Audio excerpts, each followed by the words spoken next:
ఒక అన్నదమ్ములు కలిసి గేదెను కొన్నారంట.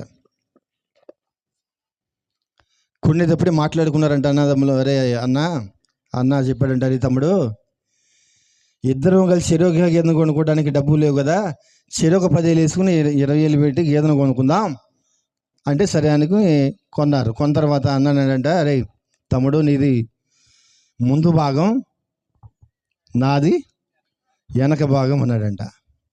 సరే అన్నాడు తమ్ముడు. ముందు భాగం ఏం చేస్తుంది? మేత తింటుంది, నీళ్ళు తాగుద్ది.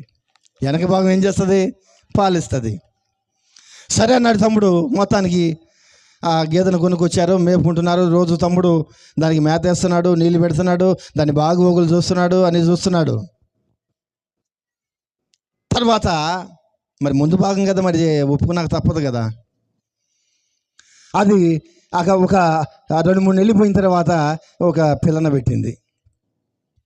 పిల్లను పెట్టిన తర్వాత ఇక రోజు అన్న వచ్చి ఏం చేస్తున్నాడు, ఆ దూడని వదిలి పాలు తాగించి పాలు తను తీసుకుంటున్నాడు.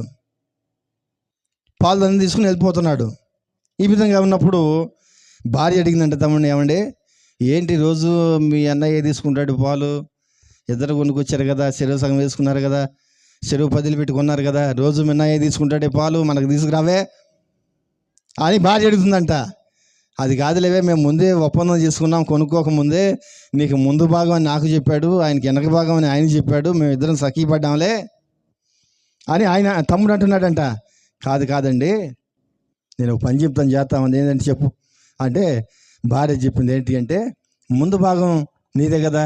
అవును, మా ముందు భాగం నీదైనప్పుడు నీ ఇష్టం కదా అంతే. సరే, ఆనికల పాలు తీసేటప్పుడు మిన్న వచ్చి పాల దగ్గర కూర్చున్నప్పుడు సరిగా పాలు తీసే టయానికి గేదెని ముఖం మీద పెట్టి ఒక దెబ్బ మొత్తానికి ఐడియా ఇచ్చి పంపించింది. ఏదైనా అంటే ముందు భాగం ఎవరిది? మరి ముందు భాగం తమ్ముడు అయినప్పుడు తమ్ముడు ఇష్టమేగా. సరే, మొత్తానికి పాలు తీసే టయానికి వచ్చాడు. పాలు తీస్తూ ఉంటే ఆ ముట్టి మీద పెట్టి కర్ర పెట్టి ఒక కథ తీసింగానే జాడిచి ఒక తనదండి అండి ఎగిరి అకూరపడ్డాడు. లేచి అంటాడు, ఏం పని అదే, పాలు తీసేటప్పుడు నేను కొడతాడా అని అంటాడన్న. అప్పుడు ఈయన అంటాడు, ముందు భాగం నాది, నా ఇష్టం.